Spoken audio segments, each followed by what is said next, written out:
Welcome to the new 3.5 news update for Genius Invocation.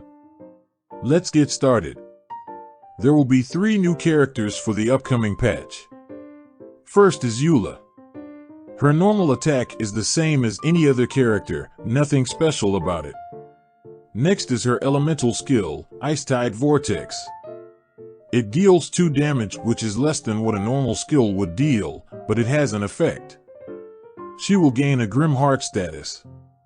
After the character to which this is attached uses Ice Tide Vortex, which means when she casts her elemental skill for the second time, it will deal +2 damage for this instance. The dice to damage ratio for this skill is the same for a standard elemental skill, which is 6 dice for 6 damage. The delayed increase in damage is situationally good if you want to quickly burst down a specific enemy character. On to her ultimate burst, Glacial Illumination. Deals 2 cryo damage and summons 1 Lightfall Sword. When Eula uses her normal attack or elemental skill, this card will accumulate 2 Zeal stacks, but will not gain energy. End phase effect. Discard this card and deal 2 physical damage. Each Zeal stack adds 1 damage to this damage instance. So basically, without doing anything, it will deal a total of 4 damage, and every time Eula uses any skill, it will deal additional 2 damage. Assuming she used 2 normal attacks, she can deal a total of 8 damage in a single cast. On paper, the dice to damage ratio of this skill is strong, but I personally think it is not as good as it seems. First is that it doesn't generate any energy. Imagine using 2 normal attacks and you didn't gain any energy from it. You just wasted 2 energy, and that's a lot. You can approximately use 2 elemental burst for any character the entire game if you decide to play around her elemental burst. Second, and the most important issue, is that the huge burst will only proc at the end of the turn. A good enemy can play around this and by swapping before ending the turn and letting you overkill a low HP character. Imagine stacking up to 6 to 8 damage, only to overkill a character with 3 health left. Not only you wasted a lot of potential damage, you also lost a lot of tempo by not gaining any energy during the process. This is the main problem with any other front-loaded abilities in Genius Invocation. I don't mean that she is bad, it's just that I don't think she is the next broken character as some people claim her to be. I may be wrong, only time will tell. Next is her talent card, Wellspring of Warlust. Combat action. When your active character is Eula, equip this card. After Eula equips, discard immediately use Glacial Illumination once, which is her elemental burst. When your Eula who has this card equipped, uses Ice Vortex, which is her elemental skill. This will generate 1 more Zeal for Lightfall Sword. I'm not really sure if I'm missing something about the ability, but if I'm not, then this talent card is not that good. Theoretically, it is very unlikely you will roll 9 cryo dices in a single turn, so you can only cast 1 elemental skill on the turn where you use her elemental burst, which already costs 6 cryo dices, which is equivalent to 1 Zeal stack, which is equivalent to 1 additional damage. 1 extra damage for a card where you can only use it every time you burst. I don't think it is worth running at all. Again, I may be wrong. Time will tell. The next character is Kokomi. She is the character that I'm most excited about. Her normal attack is similar to any other Catalyst character, nothing special about it. Next is her elemental skill, Karage's Oath. This character gains Hydro Application and gains Bakukurage. Bakukurage effect, end phase, deal 1 hydro damage, heal your active character for 1 HP, usage 2. This card is similar to Shamling's Guoba. It doesn't deal damage on cast, but deals 1 damage at the end of the turn. It also heals by 1. The dice to damage/heal ratio of this skill is 3 to 4, which is better than an average elemental skill. It also applies 2 Hydro status on different instances, which is a bonus because you can potentially deal more damage by proccing more reactions. She also has a hydro application which can help or harm you depending on when you use the skill. Just in case you don't know, you can remove an elemental status, for example an electro status, by applying hydro to yourself. You won't get damaged from it. So use it wisely. Next is her elemental burst, Nereid's Ascension. Deals 3 damage. This character gains Ceremonial Garment. Ceremonial Garment status effect. The character to which this is attached has their normal attack deal +1 damage, also heals 1 HP for all characters for every normal attack. I wouldn't say Kokomi is broken, but the reason I'm excited about her is that she offers a completely different kit which makes the game more refreshing. With her toolkit, her game should be drag a little bit longer thanks to her ton of healings. This can make some very slow characters to be at least a bit more viable. I'm looking forward to pairing her with Beto as soon as she gets released. Next, her talent card, Tamanooya's Casket. Combat action. When your active character is Sangonomiya Kokomi, equip this card. After Sangonomiya Kokomi equips this card, immediately use Nereid's Ascension once.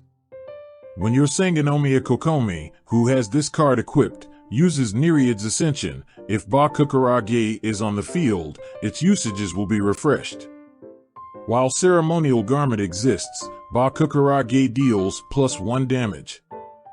Basically, this refreshes Kokomi's elemental skill and allows you to deal 1 extra damage.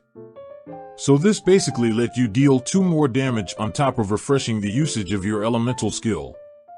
If I would make a comparison on the strength level of this card, I will compare it to Sucrose's talent card. It is a decent talent card to run if you have the space, but it is not a must run. And the last character is Kujou Sara. As usual, the normal attack is just the same as any other Bao users. Next is her elemental skill, deals 1 electro damage, summons 1 Tengu Jirai, Ambush. Tengu Jirai, Ambush effect, end phase. Deal 1 electro damage, applies Crowfeather cover to friendly active character. Has 1 usage. Crowfeather cover effect. The character with this attached deals +1 elemental skill and elemental burst damage. Has 2 usages. Essentially, this skill deals 1 damage on cast, deals 1 damage at the end of the turn, then buffs the next 2 elemental/burst of the buffed character by 1. Effectively, this card has a 3 dice to 4 damage ratio on top of having 2 separate electro status application. This is actually good. Finally, a good buffer. Next, her elemental burst, deals 1 electro damage, summons 1 Tengu Jirai, Storm Cluster. Tengu Jirai, Storm Cluster effect, end phase, deal 2 electro damage, applies Crowfeather cover to friendly active character. Has 2 usages. Another good skill, deals 5 damage in total, buffs allied characters by a total of 4 damage, and applies 3 instances of electro status. And all of this are for 4 electro dice. Sara's kit looks a bit gimmicky, but I think it can work. Lastly, her talent card, Sin of Pride. Basically, her Crowfeather buff will increase electro characters' elemental/burst damage by +1 additional damage. This will actually buff +4 damage buff, which is really good. But the downside is you can only use it on electro characters. Also, you can only maximize this card if your buffed characters don't die immediately. Overall, I think Kujou Sara is the most promising among the 3 characters if the setup actually works and is not too gimmicky. Let's see once she gets released. Next, we will be looking at the 2 new equipment artifacts. First is General's Ancient Helm. When action phase begins, the character to which this is attached gains Unmovable Mountain that provides 2 shield points. I think this equipment card is the real game changer in this update. 2 shields every turn is very strong, very dice efficient.